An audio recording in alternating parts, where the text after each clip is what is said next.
Hello dear students, how are you all? So I am good and I hope you are all fine even in this winter conditions, right? Okay, so take necessary precautions as well. So today we are all again here to go with the briefing session of AP Police Constable Mains, AP Police Constable Mains model test number 256. Are you all ready? I am even very ready. So let's move into the session. So the first one, choose the word which is similar in meaning to the underlined word. Similar in meaning is nothing but synonym. Kada? Okay. It is very difficult to teach an apathetic student. It is very difficult ante chala kashtam. Enti? Teach cheyadam. Yavariki? Ante apathetic student. Apathetic ante uninterested. Assal interest leni vaadu. Unresponsive. అంటే ఏం అడిగినా అనడు అనడు అలా కూర్చొని చూస్తాడు. మనకు కూడా చిరాకు వస్తుంది కదా అట్లాంటి వాళ్ళకి ఎక్స్ప్లెయిన్ చేయాలంటే. So apathetic means uninterested, unresponsive and next impassive అని కూడా చెప్పచ్చు. మేడం ప్యాసివ్ అంటే నాట్ యాక్టివ్ అనే కదా అర్థం. అంటే ఇక్కడ యాక్టివా నాట్ యాక్టివా అన్నది ఇంపార్టెంట్ కాదు. అసలు ఇంకా అస్సలు ఇంట్రెస్ట్ లేనివాడు అనమాట. So lazy. ప్యాసివ్ అంటే కనీసం ఆబ్జెక్ట్ కొంచెంలో కొంచెం యాక్టివ్గా ఉంటుందని అర్థం. అంటే ఇక్కడ డల్ అని కానీ నాట్ ఇంట్రెస్టెడ్ అని కాదు. కాబట్టి దీన్ని ఎలా చెప్పాలి అంటే ఇంపాసివ్ అని చెప్పాలి. ప్యాసివ్ అంటే ఎంతో కొంత యాక్టివ్గా ఉన్నారు. ఎపాథటిక్ అంటే అస్సలు లేరు. నువ్వు ఏం చెప్పు అనరు. కనీసం అనడానికి కూడా వాళ్ళకి ఇంట్రెస్ట్ ఉండదు అనమాట. అలాంటి వాళ్ళని ఇంపాసివ్ అంటారు. కాబట్టి ఇక్కడ ప్యాసివ్ అవ్వదు. ఓకేనా? సో అపాథటిక్ అంటే అన్ఇంట్రెస్టెడ్, అన్రెస్పాన్సివ్, ఇంపాసివ్ ఇట్లా చెప్పచ్చు. ఇప్పుడు ఒకసారి చూద్దాం ఆప్షన్స్. అన్రూలీ. అన్రూలీ అంటే ఏంటి? రూడ్ అని అర్థం. Very rude, very disobedient. ఓకేనా? డిజొబీడియంట్. వెరీ ర్యాష్ అని కూడా అర్థం. అన్రూలీ అంటే ర్యాష్గా ఉంటాడు. డిజొబీడియంట్ పర్సన్, రెస్పెక్ట్ లేదు ఎవరి కోసం అట్లా అన్నమాట. ఇంపాసివ్. ఇంపాసివ్ అంటే ఆల్రెడీ మనం నేర్చుకున్నాం కదా, అన్రెస్పాన్సివ్. ఎలాంటి రెస్పాన్స్ ఉండదు, ఎలాంటి ఇంట్రెస్ట్ ఉండదు వీళ్ళకి. అట్లాంటి వాళ్ళు అనమాట. Next mischievous. మిస్చీవియస్ అంటే ఏంటి? నాటీ. సో నాటీ పీపుల్ని మిస్చీవియస్ అంటే అల్లరి చేసే వాళ్ళని మిస్చీవియస్ అంటాం. సో ఆల్రెడీ మనం ప్రీవియస్ టెస్ట్ పేపర్స్లో నేర్చుకున్నాం. మిస్చీవియస్ పనులన్నీ చేస్తారు, నాటీ పనులు. ఇంటెలిజెంట్. ఇంటెలిజెంట్ అంటే క్లెవర్. మరి ఇప్పుడు సినోనిమ్ ఏంటి చూడండి. అపాథటిక్ సినోనిమ్ ఏమవుతుంది? అన్రెస్పాన్సివ్ ఆర్ ఇంపాసివ్ అవుతుంది అనమాట. ఓకేనా? ఏమవుతుంది? ఇంపాసివ్. ఇక్కడ చూడండి, ఇది క్లాస్, ఓ పక్కన క్లాస్ జరుగుతుంది. ఎవరన్నా ఇంట్రెస్టింగ్గా క్లాస్ వింటున్నారా? ఒకళ్ళేమో పక్కన వాళ్ళని చూస్తున్నారు, ఇంకొకరు ఫోన్ చూస్తున్నారు. వీడేమో అని పెట్టు కూర్చున్నాడు, వాడేమో నాకు ఎప్పుడు నా గర్ల్ ఫ్రెండ్ మెసేజ్ చేస్తుందా అని చూస్తున్నాడు, కానీ క్లాస్ మీద ఇంట్రెస్ట్ లేదు. సో వీళ్ళంతా ఎట్లా ఉన్నారు? అన్రెస్పాన్సివ్గా ఉన్నారు, అపాథటిక్గా ఉన్నారు. ఓకే, ఎలా ఉన్నారు? అపాథటిక్గా ఉన్నారు. లేదంటే ఇంకెలా ఉన్నారు? అన్ఇంట్రెస్టెడ్గా ఉన్నారు వీళ్ళంతా కదా. Okay, next choose the word which is similar in meaning. Again similar in meaning అంటే ఏంటి? సినోనిమ్. చూడండి, he is a clever politician. Politician అంటే తెలుసు కదా, పాలిటిక్స్లో ఉండే వాళ్ళని పొలిటీషియన్స్ అంటాం. ఆ పొలిటీషియన్ ఎట్లాంటి వాళ్ళు? Clever politician. And he knows how to Kajol the voters. Voters అంటే ఓట్లు వేసే వాళ్ళని కదా. To win the election. ఎలక్షన్లో విన్ అవ్వాలంటే ఓటర్స్ని కజోల్ చేయడం బాగా తెలుసు. అందుకే ఇతను క్లెవర్ పొలిటీషియన్ అయ్యాడు. కజోల్ అంటే ఏంటి అంటే కన్విన్స్, ఫ్లాటర్. సో కన్విన్స్ చేయడం అంటే ఓటర్స్కి ఏం చేయనప్పటికీ, సో ఎలక్షన్స్ టైంలో మాత్రం ఓటర్ని ఎలాగోలా కన్విన్స్ చేసేసి వాళ్ళతో ఓట్లు వేయించేసుకొని ఎలక్షన్ విన్ అవ్వడం మాత్రం తెలుసు. అందుకే ఈయన్ని క్లెవర్ పొలిటీషియన్ అన్నారు. ఓకేనా. సో ఫ్లాటర్ చేయడం అంటే తెలుసు కదా మీకు. ఫ్లాటర్ అంటే అరే నేను ఆ అమ్మాయిని ఫ్లాట్ చేశాను రా అంటారు. అంటే ఏంటి, సంహౌ కన్విన్స్ చేసేసి నాకు పడిపోయేలా చేశాను. ఓకేనా, ఫ్లాటర్ అంటారు దాన్ని. యాక్చువల్లీ ఫ్లాట్ చేయడం అంటారు. ఐ ఫ్లాటెడ్ దట్ గర్ల్, నేను ఆ అమ్మాయిని ఫ్లాటర్ చేసేసాను.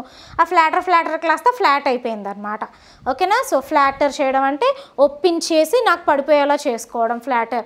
సో కొంతమందిని చూడండి, వాళ్ళతో మనకు అవసరం ఉంది కాబట్టి ఫ్లాటర్ చేస్తాం, అవసరం లేకపోతే ఫ్లాటర్ చేయం, వాళ్ళని ఒప్పించమన్నమాట అట్లా. ఓకే. సో కజోల్ అంటే ఫ్లాటర్, కన్విన్స్. ఇప్పుడు చూడండి బ్రైబ్ అంటే ఏంటమ్మా, లంచం. ఓకేనా. So giving money for something, giving money for something, ఏదన్నా చేయడం కోసం డబ్బులు ఇస్తే దాన్ని లంచం అంటారు. అడ్మైర్ అంటే రెస్పెక్ట్ అని అర్థం, రెస్పెక్ట్, మెచ్చుకొనడం అని అర్థం. ఓకేనా. అడ్మైర్ అంటే మెచ్చుకొనడం అని అర్థం. ఓకేనా. అభినందించడం అని కూడా అర్థం, అభినందించడం, మెచ్చుకొనడం అని అర్థం అడ్మైర్. థ్రెటన్ అంటే చూడండి, టు కాజ్ టు ఫియర్.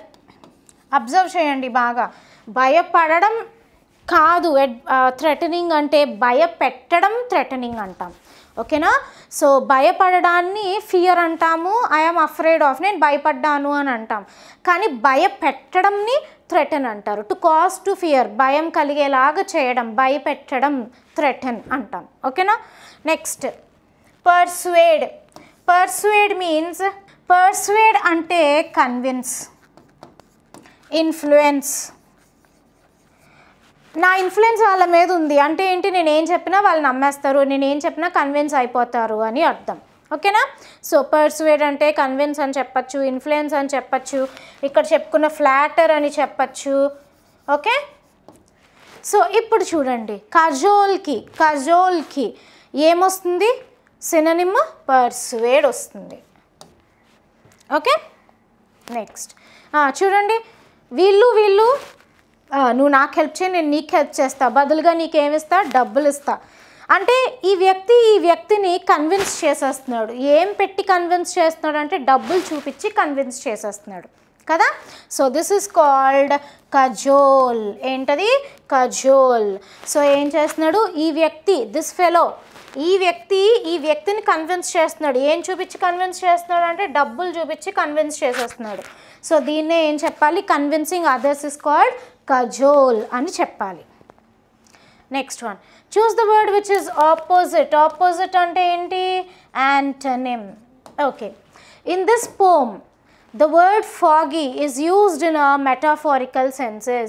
ఆ స్టేట్మెంటే అది. ఏం చెప్తున్నాడంటే ఈ పోయంలో ఒక వర్డ్ వాడారు, ఫాగీ అంటే ఏంటి, మంచు పడిపోతుంటే ఫాగీ అనమాట.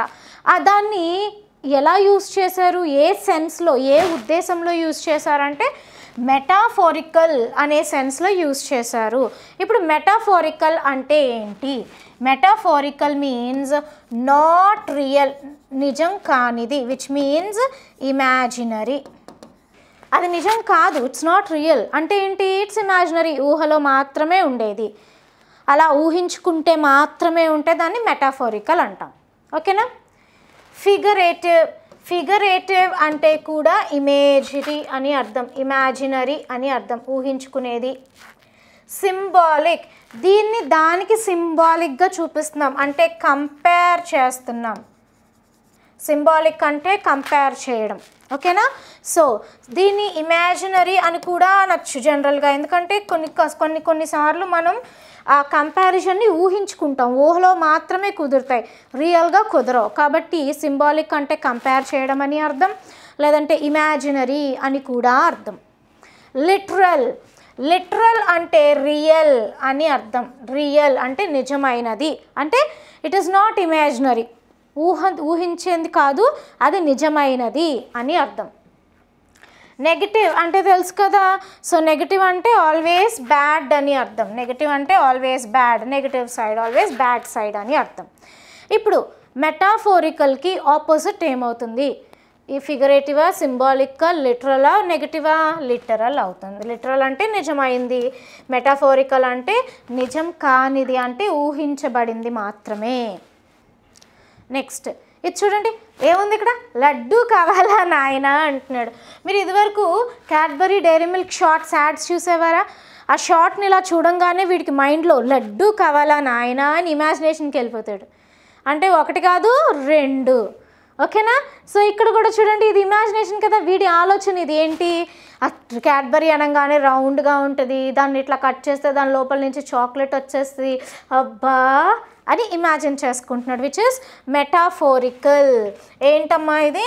మెటాఫోరికల్, ఫిగరేటివ్ అని కూడా చెప్పచ్చు. ఈమె చూడండి, సో అది తింటే ఎలా ఉంటుంది, చేతిలో పట్టుకొని అబ్బా ఇవి తింటే ఎలా ఉంటాయని ఊహించేసుకుంటుంది. ఏంటి, ఒక బ్లాస్ట్, అందులోంచి చాక్లెట్, అబ్బా. This is also metaphorical which means imaginary, which means imaginary. Okay, next ఇప్పుడు ఇదేంటి, ఇది రియల్ లడ్డు కదా. ఇందాక లడ్డు కావాలా నాయన అన్నాడు, ఒక ఇమాజినేషన్లోకి వెళ్ళాడు. ఇప్పుడు ఈయన రండి మీ అందరికీ లడ్డూలు ఇస్తాను అంటున్నాడు. అంటే దిస్ ఈజ్ లిటరల్, ఇది నిజమైంది, ఇట్స్ రియల్. ఓకే, ఇందాకటి మాత్రం ఊహన, ఇమాజినేషన్, మెటాఫోరికల్. ఓకే, లడ్డూలు కావాలా మీ అందరికీ? ఇగో this man is giving you, see. Okay, choose the word which is opposite again. Opposite means antonym. Okay, most of us detest reptiles. మీకు మీ ఇంట్లో ఉన్న బల్లులు అంటే ఇష్టమా, తీసి ఆడుకుంటారా చేత్తో? నాకైతే అసలు చాలా చిరాకు. సో డిటెస్ట్ మీన్స్ డిస్లైక్, ఇష్టం లేనటువంటివి, ఆర్ హేట్రెడ్, అసహించుకునేవి అని అర్థం. ఓకే, స్లో రెప్టైల్స్ అంటే తెలుసు కదా, పాకే వాటిని రెప్టైల్స్ అంటాం. గోడల మీద నేల మీద పాకే వాటిని reptiles. Snake is a reptile, lizard is a reptile, crocodile is a reptile. Okay, ఇట్లా. డిస్లైక్ అంటే ఇష్టం లేదు, not liking, not liking. Dislike అంటే నాట్ లైకింగ్, నాకు ఇష్టం లేదు.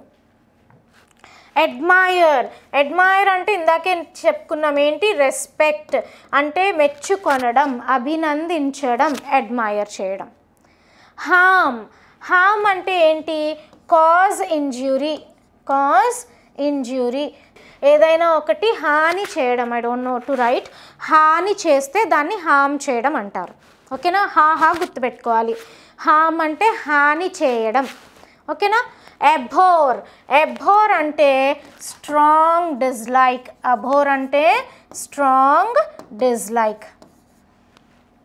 ఓకే, ఇప్పుడు చూడండి డిటెస్ట్కి ఆపోజిట్ ఏమవుతుంది చూడండి.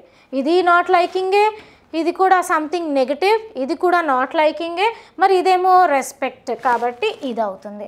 నాకు అసహించుకోవడం, మెచ్చుకోవడం, ఆపోజిట్స్ కదా అట్లా. నెక్స్ట్ వన్, ఈవెన్ చూడండి పాము ఇచ్చారు చేతిలోకి, ఎంత డిటెస్ట్ చేస్తుంది, ఎంత అసహించుకుంటుందో కదా. మరి ఈ పాపను చూడండి, పాముని మెడలో వేసేసుకొని చక్కగా ఆడేసుకుంటుంది. మీరు ఏ కేటగిరీ? నేనైతే ఈ కేటగిరీ, అసలు ముట్టుకొని నేనైతే నాకు చాలా భయం, భయం కాదు కానీ కైండ్ ఆఫ్ హేట్రెడ్, అసహ్యం అన్నమాట. So this is what, this is detest, అసహ్యం, and this is admire. Okay, next choose the correctly spelt word. అక్కడ ఇచ్చిన వర్డ్ ఏంటంటే అబోరెన్స్, అబోరెన్స్. చూడండి అబ్బో అంటున్నాడు, భో, ఏ భో అంటున్నాడు, బీబీ కాదు కానీ ఇక్కడ బీహెచ్ రావాలి. సో మనం తెలుసుకున్నాం కదా, స్ట్రెస్ ఉంటే ఐదర్ రిపీటెడ్ వర్డ్స్ అన్నా వస్తాయి, లేదంటే సిహెచ్ బీహెచ్ ఇట్లా అయినా వస్తాయి. ఇక్కడ మనకి బీహెచ్ వచ్చాయి. ఎబ్బో, ఓ, రెన్స్, రెన్స్ అంటే స్ట్రెస్ వచ్చింది మళ్ళీ. సో చూడండి ఇక్కడ స్ట్రెస్ వచ్చినప్పుడు మళ్ళీ 2 వచ్చినాయి. రే, ఏ, రెన్, రెన్, రెన్, స్, ఎబోరెన్స్. ఇట్లా ఉండాలి స్పెల్లింగ్. ఎట్లా ఉంది చూడండి, ఇక్కడ బి ఒక్కటే ఉంది, హెచ్ లేదు, ఎలిమినేటెడ్. ఇక్కడ హెచ్ లేదు, ఎలిమినేటెడ్. ఇక్కడ ఉంది కానీ ఆర్ ఒకటే ఉంది, ఎలిమినేటెడ్. ఇది కరెక్ట్. సేమ్ ఉందా, ABHORRENC. అబోరెన్స్ అంటే ఏంటి, ఇందాకే మనం నేర్చుకున్నాం. అబోర్ అంటే ఏంటి, strong hatred or dislike, strong hatred or strong dislike అని అర్థం. ఓకే, ఈమె చెప్తుంది హేట్ యూ ఆల్, మిమ్మల్ని అందరినీ హేట్ చేస్తుందంటే ఈమె. I don't like you, I hate you. Okay, ఇతను చూడండి, yeah it's so disgusting, I hate you అంటున్నాడు ఇతను కూడా. ఈమె కూడా చెప్తుంది చూడండి, నో చేసి చూడకే, I hate you man, I hate you, మీరంటే నాకు ఇష్టం లేదు. So this is hatred. So this is abhorrence. Next, ఇది మనం రోజు తింటాం, మీ అందరికీ చాలా ఇష్టం, తింటారు కానీ స్పెల్లింగ్ చెప్పండి ఒకసారి. ఆమ్లెట్. ఆమ్లెట్ స్పెల్లింగ్ చెప్పండి. మేడం భలే తింటాం మేడం మేమంటే, ఆ వేడివేడి పెనంలోంచి కూల్ క్లైమేట్లో ఆమ్లెట్ అలా తీసుకొని వేడివేడిగా తింటుంటే మేడం. సరే తిన్న వరకు ఆగండి, స్పెల్లింగ్ చెప్పండి ఇప్పుడు. ఏం చెప్పాలి స్పెల్లింగ్? ఆమ్, ఆమ్ లెట్, ఆమ్ లెట్, లెట్, ఠ స్ట్రెస్ టీ మీద ఉంది అంటే డబుల్ టీ రావాలి. ఇలా ఉంటే కరెక్ట్ స్పెల్లింగ్. ఆమ్ లెట్, ఆమ్ అని తింటాం కానీ మేడం స్పెల్లింగ్ మాకు తెలియదు మేడం అంటారా? ఓకే, ఆమ్లెట్ చూడండి, ఠ ఆమ్లెట్, ఠ కాబట్టి టీటీ. ఇప్పుడు ఎక్కడుంది? OMELETT. ఎస్, ఇది డబల్ M వచ్చింది, రాంగ్. ఇక్కడ డబల్ టీ లేదు, M ఒక్కటే ఉంది. ఇక్కడ ఉంది కానీ టీ డబల్ లేదు, సో రాంగ్. సో ఏది కరెక్ట్? అది. తినాలనుకుంటున్నారా మీరు అందరూ ఆమ్లెట్? ఇదిగోండి మీ అందరి కోసం నేనే చేశాను, అఫ్కోర్స్ గూగుల్లోంచి డౌన్లోడ్ చేశాను. Omelette. What is this called? This is an omelette. Omelette అంటేనే ఎగ్తో చేసేది, ఓకేనా? Next, choose the appropriate set of prepositions. Okay, Prakash has abstained dash drinking for 3 months. అంటే 3 months నుంచి తాగట్లేదు. అండ్ నౌ ఇక్కడ దాకా ఆపండి ఒకసారి, ఇక్కడ పాజ్ తీసుకుందాం. ఎప్పుడు గుర్తుపెట్టుకోండి, మళ్ళీ ఒక కీవర్డ్ చెప్తున్నా, మీకు ఎప్పుడైనా abstained అనే వర్డ్ కనిపించిందా, దాన్ని ఖచ్చితంగా ఫ్రమ్ అనే ప్రిపోజిషన్ మాత్రమే ఫాలో అవుతుంది, వేరే ఏ ప్రిపోజిషన్ని ఈ వర్డ్ తీసుకోదు. మీకు abstained అని ఎక్కడ కనిపించినా ఖచ్చితంగా పక్కన ఏం మాత్రమే రావాలని అర్థం, ఫ్రమ్ మాత్రమే రావాలని అర్థం. ఓకే, ఇది బ్లైండ్గా గుర్తుపెట్టేసుకోండి, ఓకేనా? ఇప్పుడు చూడండి, 3 months నుంచి డ్రింకింగ్ మానేశాడంట, కాబట్టి గ్రేట్ షేప్. ఇప్పుడు అతను మంచి షేప్లో వచ్చాడు, మంచి షేప్లోకి వచ్చాడు, మంచి షేప్లో ఉన్నాడు. ఎందులో? మంచి షేప్లో. ఇంగ్లీష్లో లో అంటే ఏంటి? లో. ఇన్ ఇంగ్లీష్ ఇస్ ఇన్, కాబట్టి ఏం రావాలి ఇక్కడ? ఇన్. తాగుడు మానేశాడు కాబట్టి 3 months నుంచి ఇప్పుడు ఎలా ఉన్నాడు అంటే మంచి షేప్లో ఉన్నాడు, చిరాగ్గా లేడు. ఎందులో? మంచి షేప్లో, కాబట్టి ఇన్. కాబట్టి ఎక్కడుంది చూడండి, ఫ్రమ్ ఇన్. అర్థమైందా? Choose the appropriate set of prepositions. మళ్ళీ people dash 75 years of age. ఇప్పుడు చూడండి, పీపుల్ విత్ అంటామా? విత్ 75 years of age అంటామా? తో కాదు కదా, 75 years of ageతో కాదు. బిహైండ్ వెనకాతల కాదు. అబవ్, అబవ్ అంటే ఏంటి? పైన. అంటే 75 years of age అబవ్ అంటే పైన, ఇది కరెక్ట్ అవుతుంది కదా. కాబట్టి people above 75 years of age అంటే 75 yearsకి పైన, అంటే 76, 77, 78 అట్లా ఉన్నవాళ్ళు ఏంటంట? Are not allowed to travel, అంటే దేంట్లోనూ ట్రావెల్ చేయడానికి వాళ్ళకి పర్మిషన్ లేదు. దేంట్లో అంటే ఎయిర్. ఇక్కడ చూడండి అమ్మా, ఇక్కడ ఎయిర్ అంటే ఇక్కడ ఏరోప్లేన్ ఆర్ ఫ్లైట్ అని అర్థం, ఫ్లైట్ ఆర్ ఏరోప్లేన్ అని అర్థం. ఇక్కడ ఎయిర్ అంటే గాలి అని కాదు అర్థం. ఏంటి? Aeroplane or flight. మరి ఫ్లైట్ ఏం చేస్తాము? ట్రావెల్ బై ఫ్లైట్ అంటాం కదా. నేను ఫ్లైట్ ద్వారా ట్రావెల్ చేశాను, so I'm travelling by flight. కాబట్టి ఆన్సర్ ఏంటి? ఇది above and by. Madam in రాదా అంటే కరెక్టే, ఐఎమ్ ట్రావెలింగ్ ఇన్ ఫ్లైట్ అని కూడా అనొచ్చు. కానీ ఇక్కడ చూడండి, ఇన్తో పాటు విత్ ఉంది, ఇక్కడ ఇన్ అనే ఆప్షన్ ఇవ్వలేదు. ఒకవేళ ఇస్తే వెళ్ళొచ్చు మీరు, నేను అదే చెప్తున్నా, మీరు ఆప్షన్స్ని బట్టి వెళ్ళండి నాన్న. సో ఓకేనా? ఇక్కడ ఆన్సర్స్ పాసిబుల్ అయినప్పుడు, సో ఇట్లాంటి 2 blanks ఉన్నప్పుడు ఫస్ట్ దాని పాసిబిలిటీ కూడా మనం చూసుకోవాలి. ఇక్కడ విత్ పాసిబుల్ కాదు ఇన్ ఉన్నప్పటికీ. ఇక్కడ అబవ్ పాసిబుల్ అండ్ బై కూడా కరెక్టే కదా, ఇన్తో పాటు ఐమ్ ట్రావెలింగ్ బై ఎయిర్, అది కూడా కరెక్టే, తప్పు కాదు కదా. కాబట్టి that will be the answer. Okay, next one, choose the grammatically correct sentence. అక్కడ చూడండి, Anil is not so thinner as. So అసలు ముందు స్టేట్మెంట్స్ చూసేటప్పుడు మనం ఈ రూల్ చూస్తున్నాం, ఒకసారి చూడండి.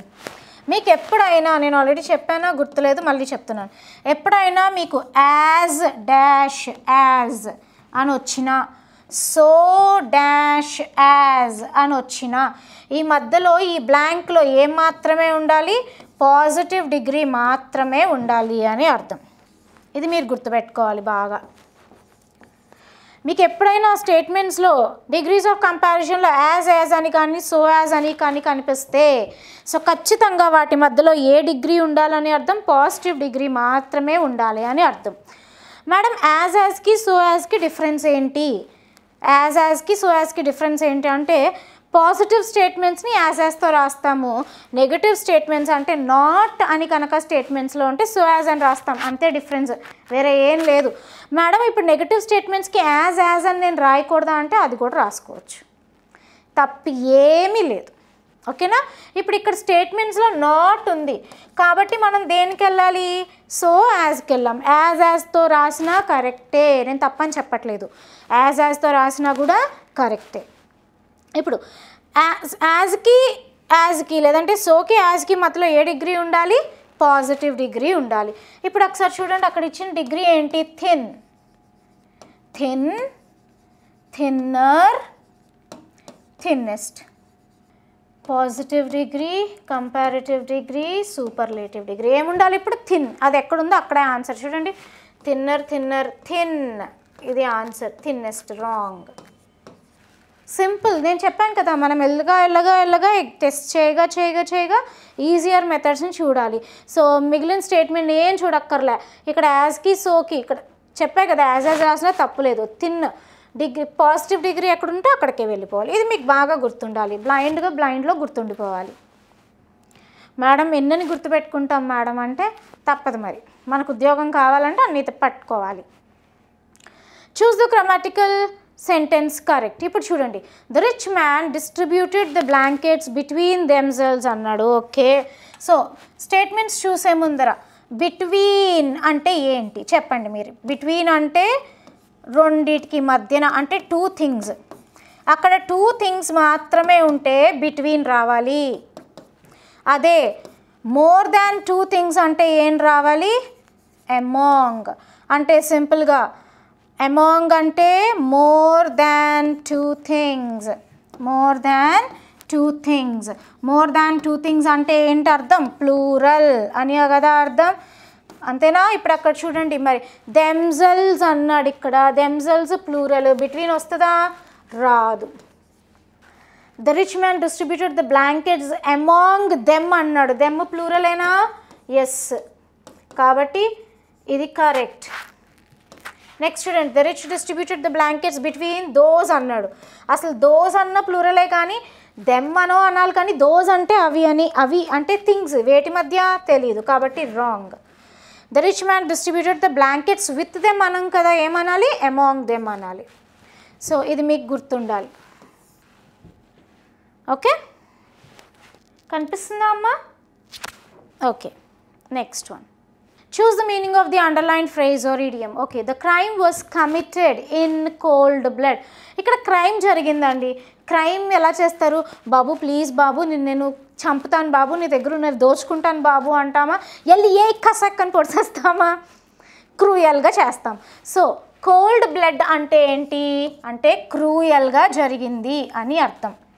క్రూయల్గా అంటే మర్సీలెస్గా జరిగింది, ఎలాంటి దయా దాక్షణ్యం లేకుండా చంపి పడేశారని అర్థం. చాలా క్రూయల్గా చంపేశారని అర్థం, చాలా వైల్డ్గా చంపేశారని అర్థం, చాలా రూత్లెస్గా చంపేశారని అర్థం. ఓకేనా. సో ఇప్పుడు చూడండి, అన్ఇంటెన్షనల్లీ అంటే ఏంటి అర్థం, not with any intention, not with any intention అంటే కావాలని పర్పస్ఫుల్గా చేసింది కాదు, ఏదో అలా జరిగిపోయింది అంతే. వితౌట్ పెయిన్, నొప్పి లేకుండా. వితౌట్ స్పిల్లింగ్ బ్లడ్, చంపితే బ్లడ్ రాకుండా ఎట్లుంటుందమ్మా? వితౌట్ స్పిల్లింగ్ బ్లడ్ అంటున్నాడు. సో ఇది రాంగే, ఇది రాంగే, ఇది రాంగే. ఇదేంటి? మర్సిలెస్లీ, ఇది correct. Okay, next one. Choose the meaning of the underlined phrase or idiom. Indian cricket team won the T20 World Cup fair and square. మన India world cup T20 world కప్ని win అయింది కదా, అందరు హ్యాపీగా ఉన్నారా? నేను కూడా. ఎలా విన్ అయ్యారు చూడండి. ఫెయిర్ అండ్ స్క్వేర్ అంటే ఏంటి? ఇన్ ఏ ఆనెస్ట్ వే అంటే న్యాయంగా. ఇన్ ఏ ఆనెస్ట్ వే, న్యాయంగా గెలిచారు. అన్యాయం, ఎలాంటి అన్యాయం చేయలేదు అని అర్థం. ఇప్పుడు చూడండి, బై డిజానెస్ట్ మీన్స్, డిస్హానెస్ట్ అంటే ఏంటి? న్యాయం లేకుండా. డిస్ అంటే నాట్ కదా, నాట్ ఆనెస్ట్ అంటే న్యాయంగా కాకుండా అంటే అన్యాయంగా, కాబట్టి రాంగ్. బై లక్, ఏదో లక్ కలిసి వచ్చి విన్ అయ్యారా? కాదు. In an honest way, correct. In an honest way, correct. By force, బలవంతంగా విన్ అయ్యారా? కాదు. Okay, so fair and square అంటే in an honest way, in an honest way. Okay, so honest, H silent కాబట్టి ఆ అంటే vowel sound కాబట్టి ముందర ఏం రావాలి? యానే రావాలి, గుర్తుపెట్టుకోండి. ఇందాక నేను బై మిస్టేక్ తప్పు చెప్పానేమో, ఏ అని చెప్పేసినట్టున్నాను, గుర్తులేదు నాకు. Okay, choose the correct question tag అని అడుగుతున్నారు. ఓకే, ఇది మీరు ఆన్సర్ చేయండి, చూస్తాను నేను. The villagers have some food, question tag ఏంటి? సో మేడం అక్కడ హ్యావ్ అనేది హెల్పింగ్ వర్బ్, హ్యావ్ని తీసుకోండి. ఇప్పుడు స్టేట్మెంట్ పాజిటివ్ కాబట్టి నెగటివ్ ట్యాగ్ రావాలి అంటే ఎన్టీ రాయండి. పక్కన ద సబ్జెక్ట్ ఏమో ద విలేజర్స్ అంటే ప్లూరల్ మేడం. సో ప్లూరల్ కాబట్టి ప్లూరల్ ఆబ్జెక్ట్ అయితే ఏమవుద్ది మేడం? దే అవుద్ది మేడం. కాబట్టి దే రాసుకోండి, పక్కన ఒక క్వశ్చన్ మార్క్ పెట్టుకోండి, మీ ఆన్సర్ వచ్చింది. సో ఇది మేడం ఆన్సర్ 3 కాబట్టి, కానీ తప్పు. చూడండి, ఇక్కడ విలేజర్స్ హ్యావ్ సమ్ ఫుడ్ అంటున్నాడు, అంటే విలేజర్స్ దగ్గర కొంచెం ఫుడ్ ఉంది. ఇక్కడ హ్యావ్ అంటే ఉంది అని అర్థం, అంతేనా? ఉంది అంటే ఇక్కడ హ్యావ్ అనేది హెల్పింగ్ వర్బ్ కాదు, it is a main verb. ఏంటిది? Main verb. అర్థమైందా? హ్యావ్ అనేది హెల్పింగ్ వర్బ్ కాదు, అక్కడ హ్యావ్ అంటే ఉంది అని అర్థం అక్కడ. ఓకేనా? అది హెల్పింగ్ వర్బ్ యాక్షన్ చేయట్లేదు, మెయిన్ వర్బ్ లాగా యాక్ట్ చేస్తుంది. మరి మెయిన్ వర్బ్ అంటే ఉంది అని అర్థం, కాబట్టి ఇది కాదు ఆన్సర్. మరి ఇప్పుడు అక్కడ హెల్పింగ్ వర్బ్ ఏదన్నా ఉందా? లేదు. ఏమీ లేకపోతే ఏం హెల్పింగ్ వర్బులు తీసుకోవాలి మనం? డూ ఆర్ డజ్ని తీసుకోవాలి, లేదంటే డిడ్ని తీసుకోవాలి, అంతేనా? పాస్ట్ టెన్స్ అయితే డిడ్, ప్రెజెంట్ టెన్స్ అయితే డూ ఆర్ డజ్. అక్కడ సబ్జెక్ట్ ఏంటి? The villagers. ద విలేజర్స్ అంటే ప్లూరలా సింగులరా? అంటే ప్లూరల్. ఓకే, మరి ప్లూరల్కి డూ ఆర్ డజ్, డూ వాడాలా డజ్ వాడాలా అంటే ప్లూరల్ వచ్చింది కాబట్టి డూ వాడాలి, డజ్ వాడకూడదు. కాబట్టి తీసుకోండి ఇప్పుడు. సో ఏంటి హెల్పింగ్ వర్బ్? డూ. స్టేట్మెంట్ పాజిటివా నెగిటివా? పాజిటివ్ అంటే ట్యాగ్ నెగిటివ్. సో విలేజర్స్ అంటే ప్లూరల్ కాబట్టి ఏమవుతుంది? దాని ప్రొనౌన్ ఏంటి? దే. కాబట్టి దే రాసుకోండి, పక్కన ఒక క్వశ్చన్ మార్క్ పెట్టుకోండి. సో ఏంటి ఆన్సర్ అవ్వాలి? డోంట్ దే ఆన్సర్ అవ్వాలి. గుర్తుపెట్టుకోండి అమ్మ, ట్యాగ్స్లో ఆబ్జెక్ట్స్ ఉండవు కాబట్టి ఎప్పటికీ సెకండరీ ప్రొనౌన్స్ రావు, ఇది గుర్తుపెట్టుకోండి.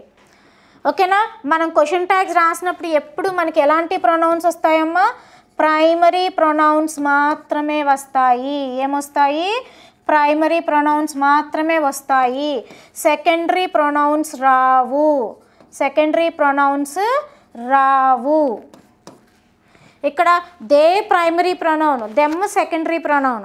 మరి అప్పుడు ఏది రావాలి? ప్రైమరీ ప్రొనౌనే రావాలి. గుర్తుపెట్టుకోండి, ట్యాగ్స్లో ఎప్పుడు ప్రైమరీ ప్రొనౌన్సే వస్తాయి కానీ సెకండరీ ప్రొనౌన్స్ రావు. Next, choose the correct one word substitute. And imagine place or state of things in which everything is perfect. మీకు కళలు వస్తాయా? అప్పుడప్పుడు భయంకరమైన కళలు వస్తాయి, భయంకరమైన ఇల్లులు, భయంకరమైన మనుషులు, భయంకరంగా థింగ్స్ అన్నీ చల్లా చెదురు పడేసి నాకైతే అప్పుడప్పుడు వస్తాయి. ఓకేనా? ఇక్కడ చూడండి, ఏదైనా ఒక ఇల్లు మంచిగా నీట్గా ఏ వస్తువు అక్కడ సర్ది పెట్టి చాలా నీట్గా పర్ఫెక్ట్గా ఉంటే దాన్ని ఏమంటాము?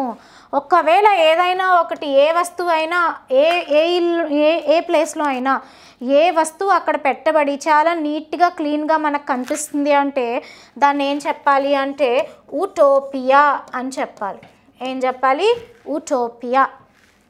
ఏ వస్తువు అక్కడ ఉంది, అన్ని వస్తువులు చాలా నీట్గా చక్కగా ఒక ఆర్డర్లో పెట్టబడి ఉన్నాయి, ఇల్లు చూడడానికి చాలా నీట్గా కనిపిస్తుంది, అట్లాంటి ప్లేస్ ఏదన్నా ఉంటే దాన్ని యూటోపియా అంటారు. ఏమంటారు? ఉటోపియా అంటారు. కొన్నిసార్లు మనకి కలలో భయంకరంగా ఇల్లులు కనిపిస్తాయి. ఏంటో బూజులుగా ఎక్కడ థింగ్స్ అక్కడ కింద బద్దలు పడిపోయి పగిలిపోయి ఇల్లంతా చాలా భయపెట్టే విధంగా ఇల్లంతా చాలా హర్రర్గా కనిపిస్తాయి. అట్లాగా మీకు ఏదన్నా ప్లేస్ ఉంది అంటే దాన్ని ఏం చెప్తారు? డిస్టోపియా అని చెప్పాలి. ఇల్లు నీట్గా ప్లెజెంట్గా ఎక్కడ వస్తువులు అక్కడ ప్లేస్ చేయబడి ఉంటే ఉటోపియా. ఇల్లంతా చాలా భయంకరంగా చాలా అన్ప్లెజెంట్గా చాలా చండాలంగా భయం పెట్టేలాగా ఉందంటే, భయపెట్టేలాగా హర్రర్గా ఉంది అంటే దాన్ని డిస్టోపియా అంటాం. ఓకేనా? కెనన్ అంటే ఏంటి? సో ఇదేంటి ఇక్కడ? ప్లెజెంట్ హౌస్ అండ్ పీస్ఫుల్ అనొచ్చు కదా. ఓకే. కెనన్ అంటే one who rules according to the laws. ఇక్కడ రూల్ చేయడం అంటే వన్ హూ ఫాలోస్ అని అనొచ్చు. పోనీ ఇక్కడ రూల్స్ అంటే మళ్ళీ మీరు కన్ఫ్యూజ్ అవుతారు. One who follows according to the laws and rules. ఎవరైతే రూల్స్ లాస్ని ఖచ్చితంగా ఫాలో అవుతారో వాళ్ళని కెనన్ అంటారు. ఇప్పుడు నేను నీకు ఏదన్నా వర్క్ చేయమన్నాను అనుకో, మేడం మీరు చెప్పేది రూల్కి వ్యతిరేకం మేడం, లాకి వ్యతిరేకం, కాబట్టి నేను ఆ పని చేయను. అలా ఎవరైతే అలాంటి రూల్స్ రెగ్యులేషన్స్ లాస్ అన్నిటినీ ఫాలో చేసి పని చేస్తారో వాళ్ళని కెనన్ అంటారు. ఇది ఒక కంపెనీ అవ్వచ్చు, ఒక ఇండస్ట్రీ అవ్వచ్చు, ఒక ఇన్స్టిట్యూషన్ అవ్వచ్చు, ఒక కాలేజ్ అవ్వచ్చు, ఒక ఆఫీస్ అవ్వచ్చు, ఏదైనా అవ్వచ్చు. ఇన్సోమ్నియా అంటే డిఫికల్టీ ఇన్ స్లీపింగ్. సో కొంతమంది నిద్రపోవడానికి చాలా కష్టపడతారు, నిద్ర రాదు తొందరగా. నాతో పాటు I also feel insomnia. So అలాంటి వాళ్ళని ఏమంటారంటే ఇన్సోమ్నియా. నిద్రపోలేరు అనమాట, ప్రాపర్గా నిద్ర ఉండదు, వాళ్ళని ఇన్సోమ్నియా అంటారు. ఓకేనా? ఉటోపియా అంటే ఆల్రెడీ మనం ఇక్కడ తెలుసుకున్నాం. ఏంటి? An imagine place or state of things in which everything is perfect. అంటే అంత ప్లెజెంట్గా ఉంది, చాలా పీస్ఫుల్గా ఉంది, ఎవ్రీథింగ్ ఇస్ పర్ఫెక్ట్ అని అర్థం. ఓకేనా? సో ఏమని చెప్పాలి? ఉటోపియా.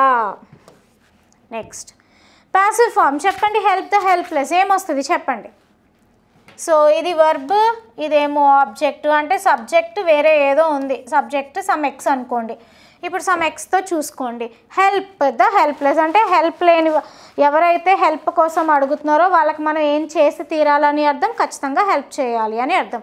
ఖచ్చితంగా అంటే ఏం రావాలి ఇంగ్లీష్లో? ఖచ్చితంగా. ఇప్పుడు దాన్ని బట్టి నాకు చెప్పండి. ఖచ్చితంగా అంటే ఏంటి రావాలి? ఖచ్చితంగా చేయాలి, మస్ట్కి ఇంకా కొంచెం ఫర్దర్గా ఏంటి? షుడ్కి ఇంకా ఫర్దర్గా ఏంటి? ఆట్. తెలుసు కదా మనకి ఆర్డర్.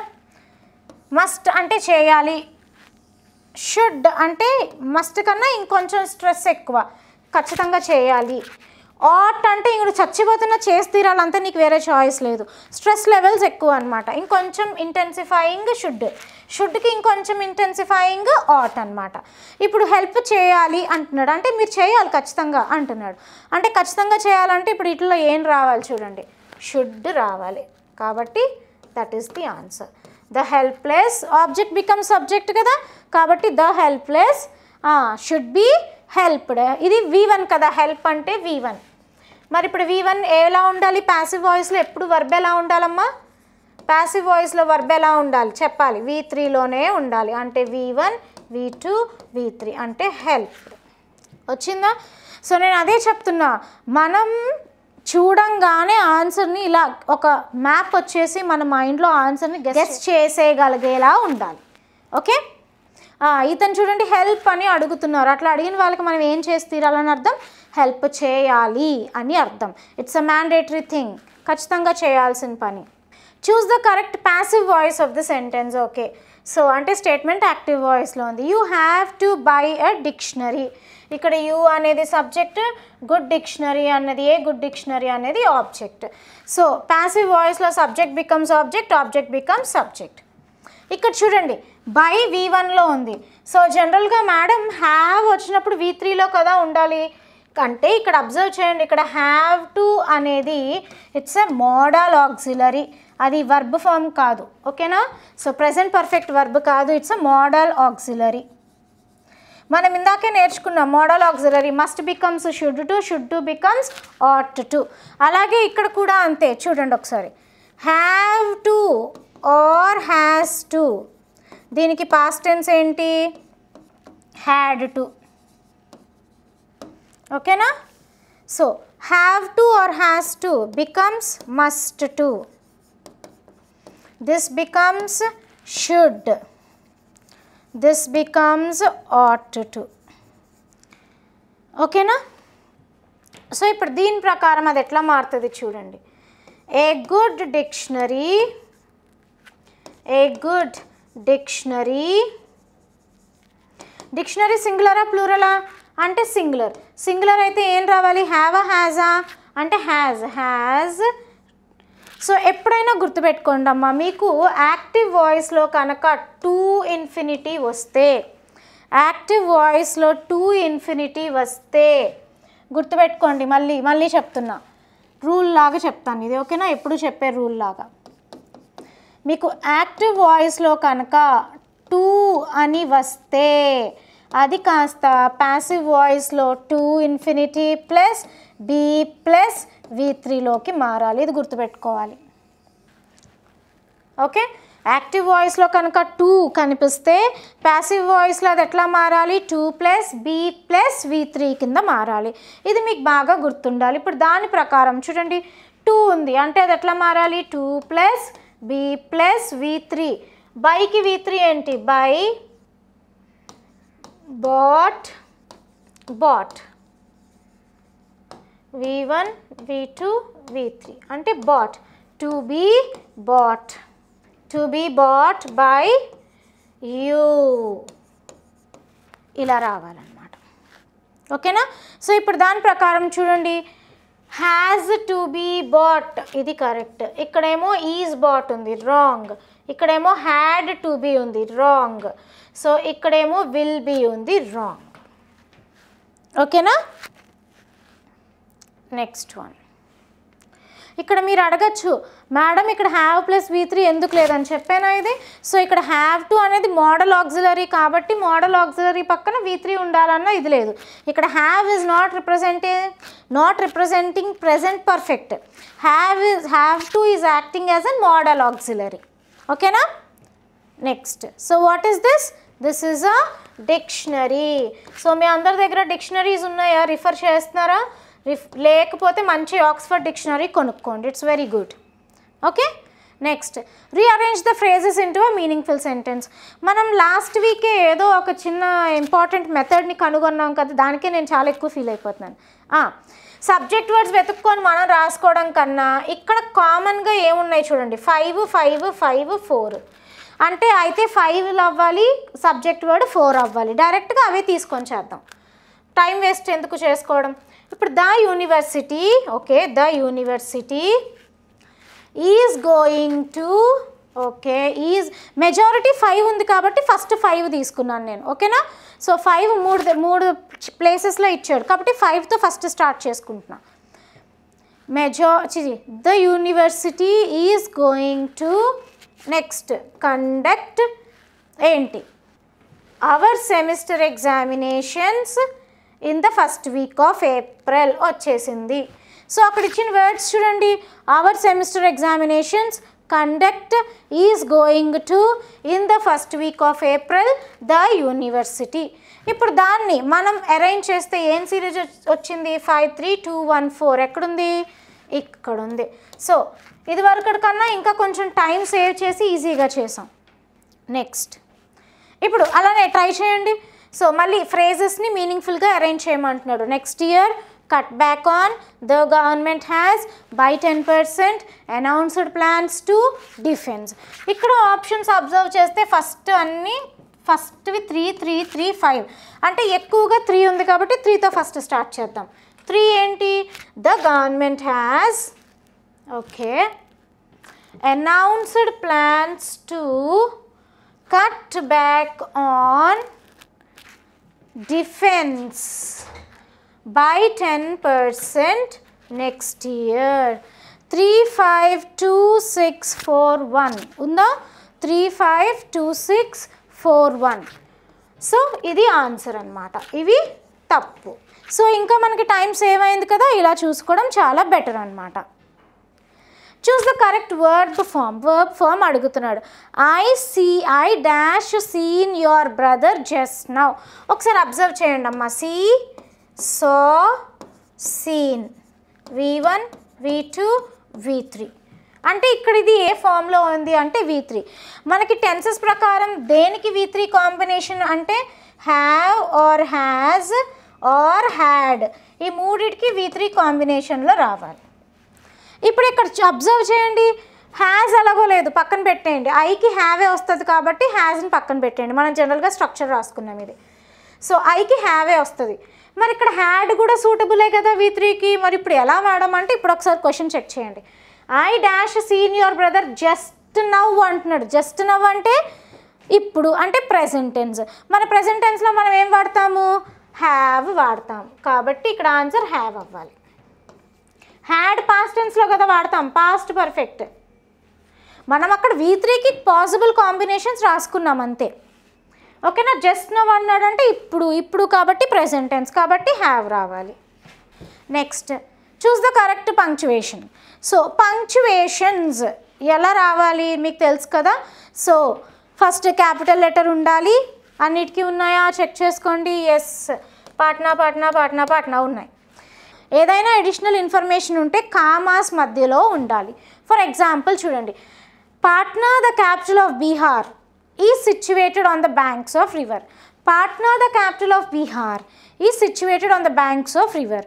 ఇప్పుడు Patna is situated on the banks of the river Ganga అని కూడా అనొచ్చు. కానీ ఇక్కడ ద క్యాపిటల్ ఆఫ్ బీహార్ అన్నది అడిషనల్ ఇన్ఫర్మేషన్ కదా. మరి అడిషనల్ ఇన్ఫర్మేషన్ ఉంటే అడిషనల్ ఇన్ఫర్మేషన్ ఎప్పుడు ఎందులో ఉండాలి అంటే 2 కామాస్ మధ్యలో ఉండాలి అడిషనల్ ఇన్ఫర్మేషన్. ఇక్కడ కామా లేదు కాబట్టి ఎలిమినేట్ చేయండి. Next Patna the capital of Bihar is situated on the banks of the Ganga, ఇది కూడా తప్పు కదా. Next Patna the capital of Bihar is situated on the banks of the river Ganga. ఇక్కడ చూడండి, ద క్యాపిటల్ ఆఫ్ బీహార్ అన్నది అడిషనల్ ఇన్ఫర్మేషన్. అడిషనల్ ఇన్ఫర్మేషన్ ఎప్పుడు ఎందులో ఉండాలి అంటే 2 కామాస్ మధ్యలో ఉండాలి అడిషనల్ ఇన్ఫర్మేషన్. పాట్నా అని డైరెక్ట్గా చెప్పేయచ్చు, కానీ Patna the capital of Bihar అంటున్నాడు అంటే అడిషనల్గా ఇంకొంచెం ఇన్ఫర్మేషన్ ఇస్తున్నాడు. సో అలా ఎప్పుడైనా అడిషనల్ ఇన్ఫర్మేషన్ ఇస్తే అవి ఎందులో ఉండాలి? 2 కామాస్ మధ్యలో ఉండాలి. మళ్ళీ ఇక్కడ చూడండి, Patna the capital of Bihar is situated on the banks of the river Ganga. So తప్పు, ఇది కరెక్ట్. అర్థమైంది కదా. ఎప్పుడైనా మీకు అడిషనల్ ఇన్ఫర్మేషన్ ఉంటే మీరు రాసేటప్పుడు కూడా అడిషనల్ ఇన్ఫర్మేషన్ ఉంటే అడిషనల్ ఇన్ఫర్మేషన్ దేని మధ్యలో ఉండాలి? 2 కామాస్ మధ్యలో ఉండాలి. Next identify the clause in the sentence. క్లాజ్ని ఐడెంటిఫై చేయమంటున్నాడు. He expected that he would get a prize. ఒకసారి ఇక్కడ అబ్జర్వ్ చేయండి. హీ ఎక్స్పెక్టెడ్, అతను ఏదో ఆశించాడు. ఆ ఏదో ఆశించడాన్ని సమ్ ఎక్స్ అనుకుందాం. ఆ ఏదో ఆశించడాన్ని సమ్ ఎక్స్ అనుకుందాం. ఏంటి మేడం మీరు ఇప్పుడు మాకు రీజనింగ్ అర్థమెటిక్ చెప్తున్నారా అంటే కాదు. ఓకేనా. సో అతను హీ సబ్జెక్ట్ ఏదో ఎక్స్పెక్ట్ చేశాడు. ఏం ఎక్స్పెక్ట్ చేశాడు అంటే ఆ ఎక్స్. ఇప్పుడు ఈ ఎక్స్ ఆబ్జెక్ట్ అవుతుంది, అంతేనా? ఆ ఎక్స్ ఏంటి? ఆబ్జెక్ట్. అతను ఆశించింది ఏంటో ఆబ్జెక్ట్. మరి ఇప్పుడు చెప్పండి, always an object is a noun. ప్రతిసారి ఆబ్జెక్ట్ నౌనే అవుతుంది కదా. ఫర్ ఎగ్జాంపుల్ చూడండి, ద కౌ డ్రాంక్ వాటర్. ఇక్కడ సబ్జెక్ట్ కవ్వు, ఇక్కడ ఆబ్జెక్ట్ వాటర్. వాటర్ అనేది నౌనే కదా. So always an object will be a noun. మనం అదే నేర్చుకున్నాం, subject plus verb plus object. Again object is definitely a noun, subject is also definitely a noun. Subject అయినా object అయినా జనరల్గా నౌన్స్ అయితే తీరుతాయి. ఓకేనా? సో నౌన్ అయినా ప్రొనౌన్ అయినా పర్వాలేదు, ఎందుకంటే ప్రొనౌన్ ఈజ్ ఆల్వేస్ ఏ నౌనే కదా. Pronoun is used instead of a noun, దానికి బదులుగా వాడతాం. అంటే ప్రొనౌన్ అంటే కూడా నౌన్ అనే అర్థం ఇంచుమించుగా కదా, సబ్జెక్ట్ అనే అర్థం.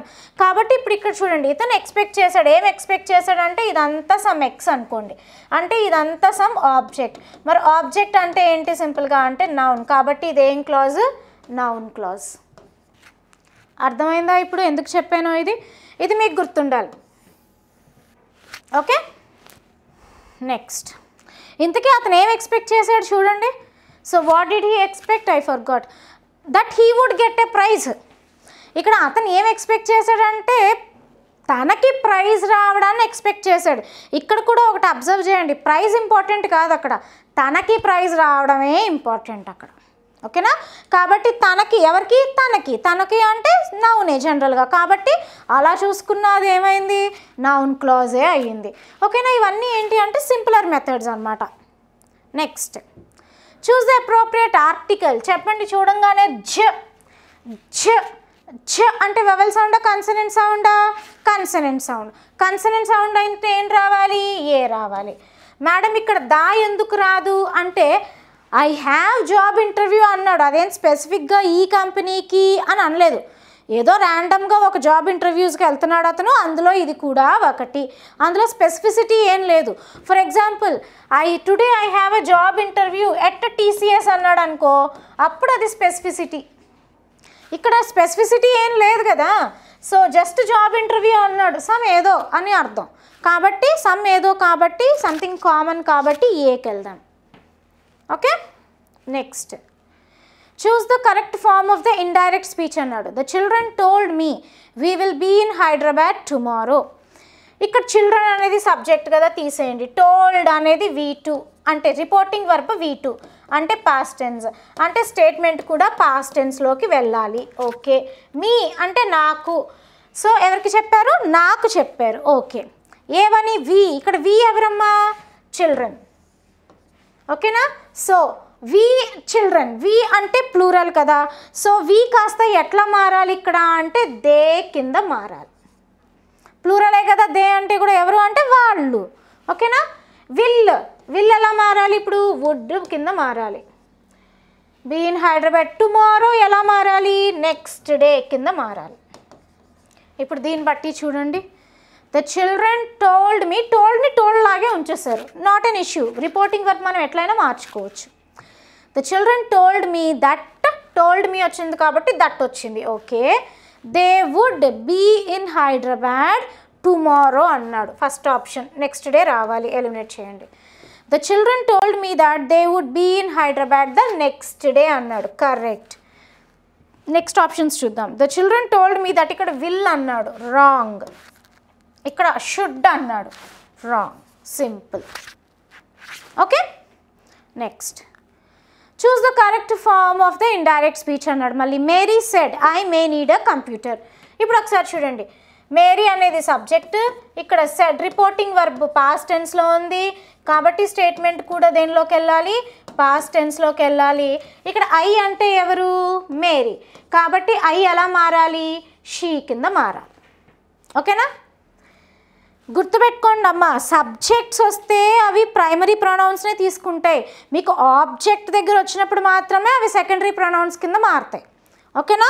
ఇక్కడ ఐ ఆబ్జెక్ట్, ఐ సబ్జెక్ట్ కాబట్టి ప్రైమరీ ప్రొనౌన్నే తీసుకుంది. ఓకేనా? మేకి పాస్ట్ టెన్స్ ఏంటి? మైట్. ఇప్పుడు ఇది ఎక్కడ కనిపిస్తే అక్కడే చూడండి. మైట్ ఎక్కడ కనిపిస్తుంది? ఇక్కడ మేనే ఉంది, ఎలిమినేట్. ఇక్కడ వుడ్ ఉంది, ఎలిమినేట్. ఇక్కడ మైట్ ఉంది, కరెక్ట్. ఇక్కడ నీడెడ్ ఉంది, రాంగ్. సరిపోయిందా? మేరీ సెడ్ దాట్ ఏంటి? ఐ అంటే మేరీ అంటే షీలా మారాలి. She might need a new computer. Madam needed కింద ఎందుకు వెళ్ళలేదు అంటే ఒకటి చాలు కదా, పాస్ట్ టెన్స్లో మైట్ ఉంది, సరిపోయింది కదా కాబట్టి. Okay, next. Choose the appropriate phrasal verb అంటున్నాడు. స్టేట్మెంట్ చూద్దాం. The government tried to dash the seriousness of the unemployment problem. Government ఏదో ట్రై చేసిందంటే ఏంటది, అక్కడ అన్ఎంప్లాయ్మెంట్ ప్రాబ్లం ఎక్కువ ఉంది. ఇప్పుడు అన్ఎంప్లాయ్మెంట్ ప్రాబ్లం యొక్క సీరియస్నెస్, దాని తాలూకా ప్రెషర్ని ఏం చేయాలనుకుంటుంది చూద్దాం. లేఅప్, ఓకేనా. Layup means give special importance. Layup అంటే గివ్ స్పెషల్ ఇంపార్టెన్స్ ఇవ్వడం, ఓకేనా. ప్లే డౌన్ అంటే to make it less serious. దాని సీరియస్నెస్ చాలా ఎక్కువ, కానీ దాని సీరియస్నెస్ని తగ్గిస్తున్నాము అంటే ఏంటి, play down. To make it less serious, అంత సీరియస్ ఇష్యూని దాని సీరియస్నెస్ని తగ్గించేసి చెప్పితే, మీ డాడీకి హార్ట్ అటాక్ వచ్చిందంట అని చెప్పాను అనుకో, మోర్ సీరియస్. మామూలుగా మరేమో మీ డాడీకి హార్ట్ అటాక్ వచ్చిందంట అన్నాను అనుకో, ఇది సీరియస్నెస్ తగ్గించడం, అంటే అంత సీరియస్గా కాకుండా కొంచెం దాని సివియారిటీ తగ్గించి చెప్పడం అన్నమాట, ఓకేనా. నెక్స్ట్ లేఅప్ అంటే అనేబుల్ టు వర్క్ చేయలేకపోవడాన్ని లేఅప్ అంటాం, ఓకేనా. సో లేఅప్ అంటే ఏంటి, అనేబుల్ టు వర్క్, చేయలేకపోతున్నాను. నీకు ఇల్నెస్ ఉండడం వల్ల, ఒంట్లో బాగోకపోవడం వల్ల నువ్వు చేయలేకపోవచ్చు, లేదంటే నీకు అదర్ ఇష్యూస్ ఉండడం వల్ల నువ్వు లేచి పని చేయలేకపోవచ్చు, ఓకేనా. లై అపాన్. సో లై అపాన్ అంటే ఏంటి అంటే టు ఎఫెక్ట్ సంథింగ్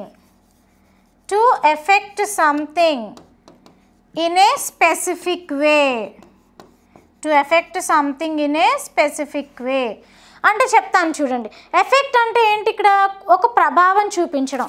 సో ఒక పద్ధతిలో మాత్రమే నువ్వు దేని మీదన్నా ఇన్ఫ్లుయెన్స్ చూపిస్తే, దేని మీదన్నా ప్రభావం చూపిస్తే దాన్ని లై అపాన్ అంటాం. ఫర్ ఎగ్జాంపుల్, మీ మమ్మీ ఉన్నారు, మీ మమ్మీ నేను ఎంతసేపు అయితే నేను ఇంట్లోంచి వెళ్ళిపోతాను మమ్మీ, నాకు ఇది ఇవ్వకపోతే, అంతేలే మమ్మీ నీకు నా మీద ప్రేమ లేదు మమ్మీ, నీకు ఎంతసేపు తమ్ముడే మమ్మీ, అంతే మమ్మీ అంటే ఒక మెథడ్లో నువ్వు మీ మమ్మీని ఏం చేస్తావు, ఇన్ఫ్లుయెన్స్ చేస్తావు. ఇదే మాటలు వెళ్ళి మీ డాడీకి చెప్తే మీ డాడీ ఏం చేస్తారు, తంతారు. కాబట్టి డాడీ దగ్గర అయితే అలా కాదు డాడీ అని ఏడ్చేస్తాం. అదొక మెథడ్ డాడీని ఇన్ఫ్లుయెన్స్ చేయాలంటే. అదే మన తమ్ముడిని ఇన్ఫ్లుయెన్స్ చేయాలంటే, రే నేను చెప్పింది చెయ్యి, లేదంటే చూడు నీ గర్ల్ ఫ్రెండ్ సంగతి చెప్పేస్తా అంటే ఏంటి, ఒక్కొక్క పర్సన్ని మనం ప్రభావం చేయాలంటే మనకు ఒక్కొక్క స్పెసిఫిక్ మెథడ్ ఉంటుంది. ఆ మెథడ్లో మాత్రమే వాళ్ళని మనం ఇన్ఫ్లుయెన్స్ చేస్తామని అర్థం. అలా చేస్తే లై అపాన్ అంటాం, ఓకేనా. స్పెసిఫిక్ వే, ఒక పద్ధతి ఉంటుంది, ఆ పద్ధతిలోనే మనం ఇన్ఫ్లుయెన్స్ చేస్తాం, వేరే పద్ధతిలో ఇన్ఫ్లుయెన్స్ చెయ్యం. ఒక్కొక్క పర్సన్కి ఒక్కొక్క పద్ధతి మారిపోతూ ఉంటుంది, దాన్ని లై అపాన్ అంటాం. ఇప్పుడు ఒకసారి ఇక్కడ చూడండి, అబ్జర్వ్ చేయండి. స్టేట్మెంట్ ఏం చెప్తుందంటే, గవర్నమెంట్కి తెలుసు అన్ఎంప్లాయ్మెంట్ ప్రాబ్లం ఉందని. మరి అన్ఎంప్లాయ్మెంట్ ప్రాబ్లం చాలా సీరియస్ ప్రాబ్లం కదా, మరి ఇప్పుడు దాన్ని తగ్గించాలి కదా. కానీ గవర్నమెంట్ ఏం చేయాలనుకుంటుంది, దాని సీరియస్నెస్ని తగ్గించాలనుకోవట్లే, అది తక్కువ సీరియసే అని బయటకి పోర్ట్రే చేయాలనుకుంటుంది. అంటే ఇదేం అంత పెద్ద ప్రాబ్లం కాదు, చిన్నదే అని చూపించాలనుకుంటుంది. అసలు గవర్నమెంట్ ఆ ప్రాబ్లమ్ని సాల్వ్ చేయాలి. సాల్వ్ చేయడం మానేసి ఇంకా పైగా ఏం చేస్తుంది, చాలా చిన్న ప్రాబ్లం అని చెప్తుంది. అది పెద్ద ప్రాబ్లమే, దాన్ని సాల్వ్ చేయాలి ఖచ్చితంగా గవర్నమెంట్. కానీ గవర్నమెంట్ చేయలేక ఆ పెద్ద ప్రాబ్లమ్ని ఎలా చూపిస్తుంది, చిన్న ప్రాబ్లంగా చూపిస్తుంది అని అర్థం. ఇప్పుడు ఏ ఆప్షన్ కరెక్ట్గా వస్తుంది చూడండి, ప్లే డౌన్ వస్తుంది. దానికి స్పెషల్ ఇంపార్టెన్స్ ఇవ్వట్లేదు గవర్నమెంట్ ఈ స్టేట్మెంట్ ప్రకారం, ఓకేనా. సో కాబట్టి కాదు, స్పెషల్ ఇంపార్టెన్స్ ఇవ్వాల్సిన అవసరం ఏముంది, అన్ఎంప్లాయ్మెంట్కి ఇంపార్టెన్స్ ఇవ్వడం కాదు, తగ్గించేయాలి అసలు. కాబట్టి స్పెషల్ ఇంపార్టెన్స్ తప్పు. Unable to work, seriousness unable to work అనం. Next affecting something in a specific way కూడా కాదు. సో సింపుల్గా ఏంటి, దాని సీరియస్నెస్ పెద్దదైనప్పటికీ అది తక్కువ సీరియస్ అని గవర్నమెంట్ చూపిస్తుంది. అలా చూపిస్తే ఏంటి అర్థము, గవర్నమెంట్కి అగెయిన్స్ట్గా ఎవరు రారు అని అర్థం, ఓకేనా. సో దాన్ని బట్టి ఆన్సర్ ఏంటి, play down. Next reading comprehension. Okay, set in 2001 somewhere in rural India in a fictional place. Fictional ante imaginary place, fictional ante imaginary. ఏంటి చూద్దాం. నేమ్డ్ నిర్మల్ ప్రదేశ్. నిర్మల్ ప్రదేశ్ అనే ఊరు అసలు లేదండి ఇండియాలో ఎక్కడ, కానీ అదొక ఇమాజినరీ ప్లేస్ అనమాట, ఊహించుకోవడానికి అక్కడ ఒక place. Though shot in Madhya Pradesh. యాక్చువల్గా ఎక్కడ దాని షూటింగ్, ఓకే ఇదంతా లాపతా లేడీస్ మూవీ గురించి. మీరు విన్నారా లాపతా లేడీస్, లాస్ట్ లేడీస్ అని మూవీ, చాలా బాగుంటుంది చూడండి. ఇదొక మూవీ గురించి. ఈ మూవీ జనరల్గా మధ్యప్రదేశ్లో షూట్ చేశారు, కానీ ఆ మూవీ ప్రకారం ఆ మూవీ అంతా ఎక్కడ జరిగింది అని చూపిస్తున్నారు అంటే నిర్మల్ ప్రదేశ్ అనే ఒక ఊర్లో జరిగింది అని చూపిస్తున్నారు. యాక్చువల్గా నిర్మల్ ప్రదేశ్ అనే ఊరు లేదు, అదొక ఇమాజినరీ ప్లేస్ అంతే. ఓకేనా, ఇమాజినరీ ప్లేస్. సో మనకు కూడా ఏంటి మొన్న వచ్చింది కల్కి మూవీలో, ఏంటది, what is that place, I forgot. ఆ ప్లేస్ లేదు కదా, కానీ మనం ఊహిస్తున్నాం అంతే, ఇది కూడా అంతే. ఓకేనా, అదే పైకి వెళ్తారు, హీరో వెళ్ళాలనుకుంటాడు, పేరు గుర్తు రావట్లేదు నాకు. ఓకే, సో జనరల్గా ఇది ఎక్కడ జరిగింది, మధ్యప్రదేశ్లోనే షూటింగ్ జరిగింది, కానీ మూవీ పరంగా అది ఎక్కడ షూట్ చేసినట్టు మనం ఊహించుకోవాలి, నిర్మల్ ప్రదేశ్లో. లాపతా లేడీస్ అంటే last ladies is about pool and Jaya. So ఇందులో మెయిన్ క్యారెక్టర్స్ వచ్చి ఫూల్ జయ అనే ఇద్దరు అమ్మాయిలు, అలానే దీపక్ అనే ఒక హస్బెండ్. ఓకేనా, ఈ ఫూల్ అనేది ఒక అమ్మాయి, జయ అనేది ఒక అమ్మాయి. వీళ్ళెవరు అంటే న్యూ బ్రైడ్స్, కొత్త పెళ్ళి కూతుర్లు. ఏం చేస్తున్నారు, travelling to their in laws place, వాళ్ళ అత్తగారు వాళ్ళ ఇంటికి వెళ్తున్నారు after their wedding in the same city. అంటే పూల్కి అదే ఒక ఊర్లో, నిర్మల్ ప్రదేశ్ అనే ఊరు అనుకుంటా, అక్కడే పెళ్లి జరిగింది. జయాకు కూడా అక్కడే పెళ్లి జరిగింది, ఇద్దరికి ఒకే ఊర్లో పెళ్లి జరిగింది. ఇప్పుడు ఆ ఊరు నుంచి వాళ్ళ అత్తగారి ఊరికి కూడా ఒకే ట్రైన్లో ఒకే ప్లేస్కి వెళ్తున్నారు, లేదంటే ఒకే ట్రైన్లో ఒకే కోచ్లో వెళ్తున్నారు. ఎక్కడికి అంటే వాళ్ళ అత్తగారు వాళ్ళ ఇంటికి. ఓకే, వాళ్ళకి పెళ్ళి ఒకే ఊర్లో జరిగింది, సేమ్ ప్లేస్లో జరిగింది అని అర్థం.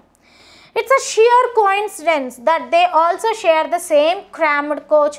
ఒకే ఊర్లో పెళ్లి జరగడమే కాదు, ఇంకొక కోయిన్సిడెన్స్ ఏంటి అంటే వాళ్ళిద్దరూ కూడా ఒకే క్రామ్డ్ కోచ్లో ప్రయాణిస్తున్నారు. క్రామ్డ్ అంటే ఓవర్ క్రౌడెడ్, బాగా క్రౌడీగా ఉంది కోచ్. ఇద్దరికి ఒకే ఊర్లో పెళ్ళయింది. అండ్ కోయిన్సిడెన్స్ ఏంటి అంటే ఇద్దరు ఒకే కోచ్లో, ఆ కోచ్ ఎలా ఉంది, ఓవర్ క్రౌడెడ్, బాగా క్రౌడెడ్గా ఉంది. అదే ఓవర్ క్రౌడెడ్ కోచ్లో ఇద్దరు కూడా ప్రయాణిస్తున్నారు. Phool has been instructed by her mother to keep looking at her feet. అయితే ఫూల్కి పెళ్ళి కాకముందు వాళ్ళ మదర్ ఒక ఇన్స్ట్రక్షన్ ఇచ్చారు, ఏమని అంటే నువ్వెప్పుడు నీ కాళ్ళనే చూస్తూ ఉండాలి, అంటే నువ్వెప్పుడు తల దించుకొనే ఉండాలి అని చెప్పారనమాట. మదర్స్ ఇన్స్ట్రక్షన్స్ ఇస్తారు కదా ఆడపిల్లలకి, అట్లా. ద వెయిల్ అంటే తెలుసా అమ్మ, ఇట్లా ముందుకు వేసుకొని ఉంటారు, చీర కానీ సపరేట్ క్లాత్ కానీ. క్రిస్టియన్ మ్యారేజెస్లో మీరు చూడొచ్చు, ఆ వెయిల్ని ఇలా తీసి పైకి అప్పుడు తాళి కడతారు. లేదంటే ఇప్పుడు కూడా మీరు పాత పద్మావత్ మూవీ చూసారా, జోధా అక్బర్ మూవీస్ చూసారా, ఇట్లా వెయిల్స్ ఉంటాయి ముందుకి, ఇట్లా మొహాలు ఎప్పుడు ఆడవాళ్ళు కప్పుకొనే ఉంటారు. వాళ్ళ ఫేస్ హస్బెండ్స్కి తప్ప ఇంకెవరికి చూపించరు అనమాట, కాబట్టి మొహం కవర్ చేసుకొని ఉంటే వెయిలింగ్ అంటారు. The veil her mother wants. నువ్వు ఏమన్నా చెయ్యి, నీ వెయిల్ మాత్రం చాలా జాగ్రత్త, నీ వెయిల్ ఎప్పుడు ఎక్కడ ఉండాలి, నీ మొహం మీదే ఉండాలి. Is the reason for the wearer to be obedient duty bound wife. So నువ్వు ఎప్పుడైతే వాళ్ళ మమ్మీ చెప్పారు ఎవరికి, ఫూల్కి, ఏమని, గుర్తుపెట్టుకో నువ్వు వెయిల్ వేసుకున్నావు అంటేనే, నువ్వు వెయిల్తో ఉంటేనే నువ్వు ఒక ఒబీడియంట్ వైఫ్, నువ్వు ఒక రెస్పెక్ట్ఫుల్ వైఫ్, అంటే నీ భర్త మాట నువ్వు వింటున్నావని అర్థం. అప్పుడే నువ్వు ఒక మంచి భార్యవి కూడా అవ్వగలుగుతావు. నువ్వు ఎప్పుడన్నా వెయిల్ తీసేసి ఉంటే నువ్వు మంచి భార్యవి కాదు, నువ్వు ఒబీడియంట్ కాదు అని వాళ్ళ మదర్ ఫూల్కి ఇన్స్ట్రక్షన్స్ ఇచ్చారు. Forever looking down and quiet అంటే ఇప్పుడు వెయిల్ వేసుకుంటే ఒబీడియంట్, వెయిల్ వేసుకోకపోతే ఒబీడియంట్ కాదు. వెయిల్ వేసుకుంటేనే నువ్వు మంచి భార్య, వెయిల్ వేసుకోకపోతే నువ్వు చెడు భార్య. ఎప్పుడు నువ్వు ఏం చూడాలి, కాలనే చూడాలి. అంటే ఏంటి, నువ్వు చాలా సైలెంట్గా ఉండాలి. నీ భర్త ఎప్పుడైనా నిన్ను తిట్టినా నువ్వు సైలెంట్గానే ఉండాలి, నీ భర్త నిన్ను కొట్టినా సైలెంట్గానే ఉండాలి, నీ భర్త నీ మీద అరిచినా సైలెంట్గానే ఉండాలి, నువ్వు మాత్రం నోరెత్తద్దు. ఇవన్నీ ఫూల్ యొక్క మదర్ ఫూల్కి ఇస్తున్న instructions. Wearing identical sarees and bridal veils that hide their faces entirely, the two can barely be recognized by their spouses. ఇప్పుడు అబ్జర్వ్ చేయండి, ఇక్కడ ఫూల్ జయ ఇద్దరికి ఒకే ప్లేస్లో పెళ్ళయింది. ఇద్దరు వాళ్ళ మదర్ ఇన్లో వాళ్ళ అత్తగారింటికి వెళ్ళడానికి ఒకే ట్రైన్లో ఒకే కోచ్లో వెళ్తున్నారు. అండ్ ఇంకొక ఇంపార్టెంట్ థింగ్ ఏంటి తెలుసా, ఇద్దరు ఒకేలాంటి చీరలు కట్టుకున్నారు, వాళ్ళ వెయిల్స్ కూడా ఒకటే. ఇద్దరు ఒకేలాంటి వెయిల్స్ వేసుకున్నారు, ఇద్దరు ఒకేలాంటి చీరలు కట్టుకున్నారు. ఇప్పుడు మరి హస్బెండ్స్కి కన్ఫ్యూజన్ కదా, ఎవరి వైఫ్, ఈవిడ సేమ్ సారీ ఆవిడ సేమ్ సారీ, ఈవిడ సేమ్ వేలు ఆవిడ సేమ్ వేలు. సో హస్బెండ్స్ ఏమయ్యే ఛాన్స్ ఉంది అంటే ఇక్కడ కన్ఫ్యూజన్ వచ్చే ఛాన్స్ ఉందన్నమాట.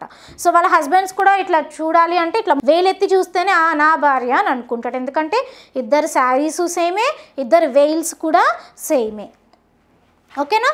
సో వాళ్ళ హస్బెండ్స్ చూడగానే రికగ్నైజ్ చేయలేకపోయారు, తిను నా భార్య అని ఐడెంటిఫై చేయలేకపోయారు. క్వైట్ న్యాచురల్లీ ఐడెంటిఫై చేయలేకపోయారు కాబట్టి అక్కడ ఏదో తప్పు జరిగే ఉంటుంది. ఏంటి? ఫూల్స్ హస్బెండ్ దీపక్. ఇంతకీ ఫూల్ యొక్క హస్బెండ్ పేరేంటి? దీపక్. ఏం చేశాడు? Mistakenly wakes up Jaya in the night and takes her to his home in his village. So Phool యొక్క హస్బెండ్ ఎవరు?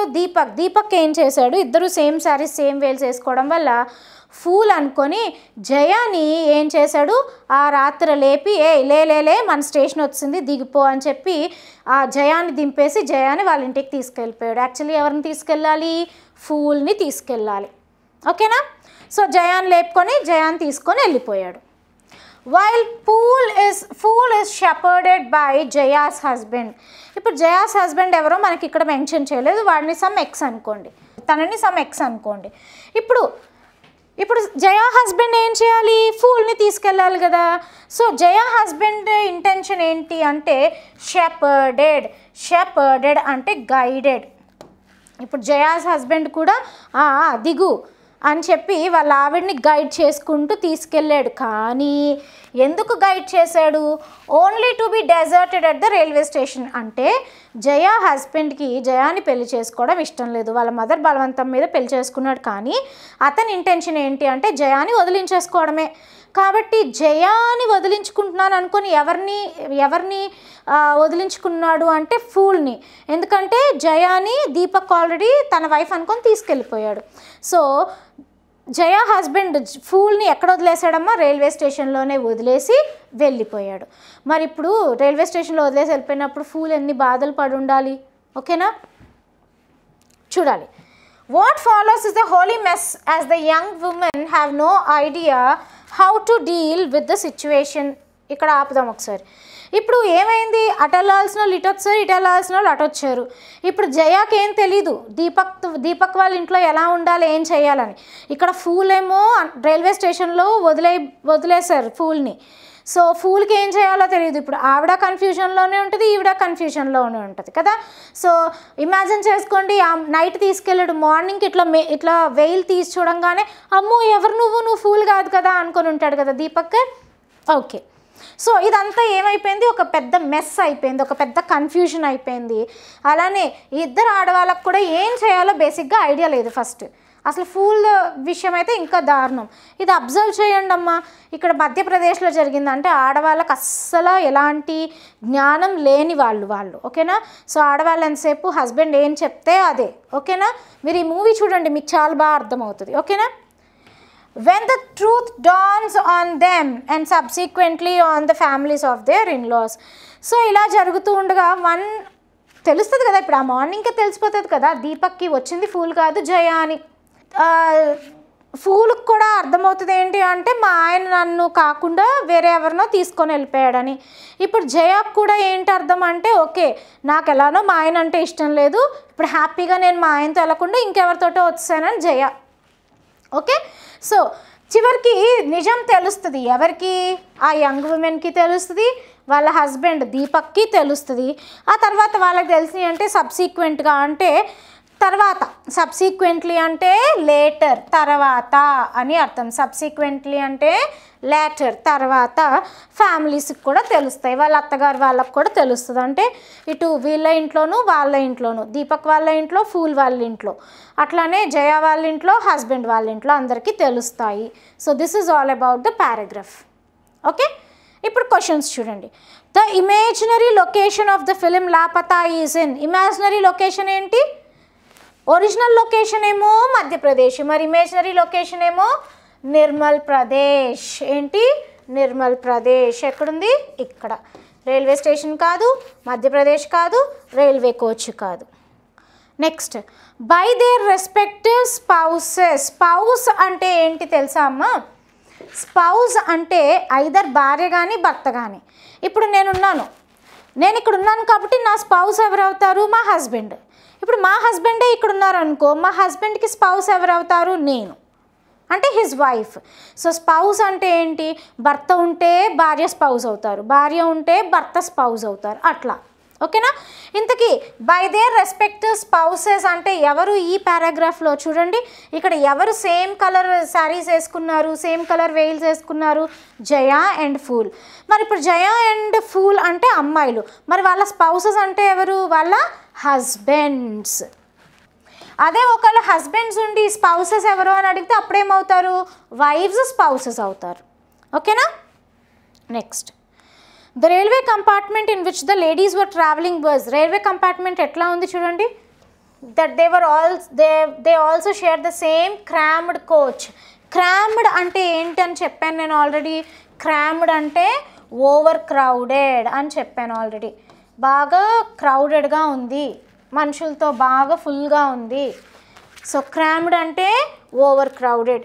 రిలేటివ్లీ వేకెంట్ కాదు, కంఫర్టబుల్గా లేదు, ఓవర్ క్రౌడెడ్గా ఉంది.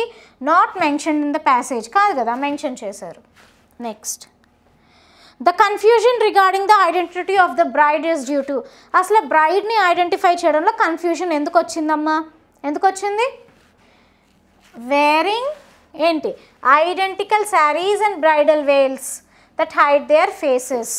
సో ఎందుకు వచ్చింది చూడండి. Phool was looking at her feet. కాలు చూడడం వల్ల కాదు. జయ పడుకోవడం వల్ల ఎస్లీప్ కాదు.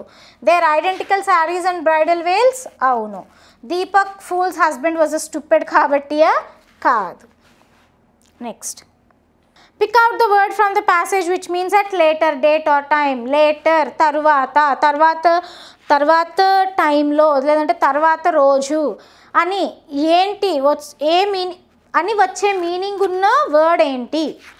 ఈ పారాగ్రాఫ్లో చూడండి. అని ఏ మీనింగ్లో వస్తుంది? ఏ వర్డ్కి ఆ మీనింగ్ వస్తుంది? ఇప్పుడు ఒకసారి ఇక్కడ అబ్జర్వ్ చేయండి. నేను ఆల్రెడీ చెప్పాను. సబ్సీక్వెంట్లీ అంటే తర్వాత, కొన్ని రోజుల తర్వాత అయినా అవ్వచ్చు, కొన్ని గంటల తర్వాత అయినా అవ్వచ్చు. So at a later date or time అంటే ఏంటి అర్థం? సబ్సీక్వెంట్లీ. సబ్సీక్వెంట్లీ అంటే ఏంటి? తరువాత. లేటర్ అంటే కూడా తరువాతే కదా ఇంగ్లీష్లో లేటర్. సో ఏం వర్డ్ రావాలి? సిచ్యువేషన్ కాదు. షెపర్డెడ్ అంటే ఏంటి? గైడెడ్ కాదు. ఎంటైర్లీ అంటే మొత్తంగా కాదు. సబ్సీక్వెంట్లీ.